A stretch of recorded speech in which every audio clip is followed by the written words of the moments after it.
नमस्कार.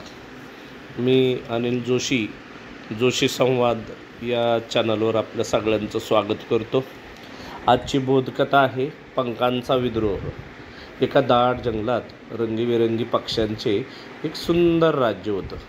तिथे निळ्या रंगाचे छोटे पोपट, लाल चिमुकले पोपट आणि मोठे हिरवे पिवळे पोपट आनंदाने राहत असत. त्यांचे जगणे शांत आणि आनंददायी होते. पण त्यांच्यावर एक मोठे संकट आले. एक शिकारी जंगलात यायचा आणि या सुंदर पक्ष्यांना जाळ्यात पकडून बाजारात विकायचा. पक्ष्यांचे आयुष्य बंद पिंजऱ्यात जाईल हे ओळखून त्यांचा नेता, मोठा हिरवा पिवळा पोपट, अत्यंत चिंतेत होता. तो म्हणाला, आपल्याला काहीतरी करायला हवे, नाहीतर आपल्या स्वातंत्र्याचा नाश होईल. एके दिवशी शिकारी नेहमीप्रमाणे मोठे जाळे घेऊन आला. त्याने निळ्या पोपटांना पकडण्यासाठी जाळं टाकलं. पण त्यावेळी पक्ष्यांनी आधीच योजना आखली होती. जसेच जाळे खाली पडले तसा तो मोठा हिरवा पोपट वरून येऊन जाळं उचलू लागला.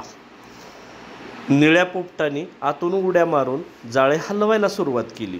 छोटा लाल पोपट एका झाडावरून शिकारीच्या टोकाला टोचत होता. त्यामुळे शिकारी गोंधळला.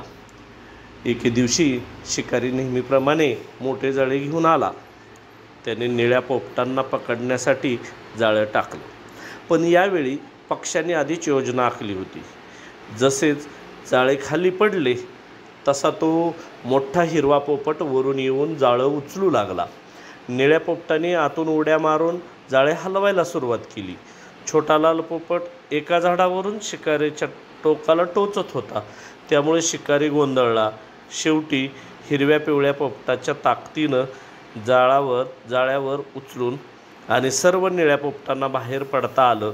शिकारी थक्क होऊन पाहत राहिला. पक्ष्यांनी एकत्र येऊन स्वतःला मुक्त केले होतं. त्या दिवसापासून जंगलातील सर्व पक्ष्यांनी ठरवले की कोणत्याही संकटावर एकजुटीने मात करायची. शिकारी पुन्हा कधीही त्या जंगलात फिरकला नाही आणि पक्ष्यांचे राज्य पुन्हा आनंदी झालं. तात्पर्य: ऐक्य आणि हुशारीने कोणतेही संकट टाळता येते. धन्यवाद. चॅनलला सबस्क्राईब करा, लाईक करा. थँक्यू.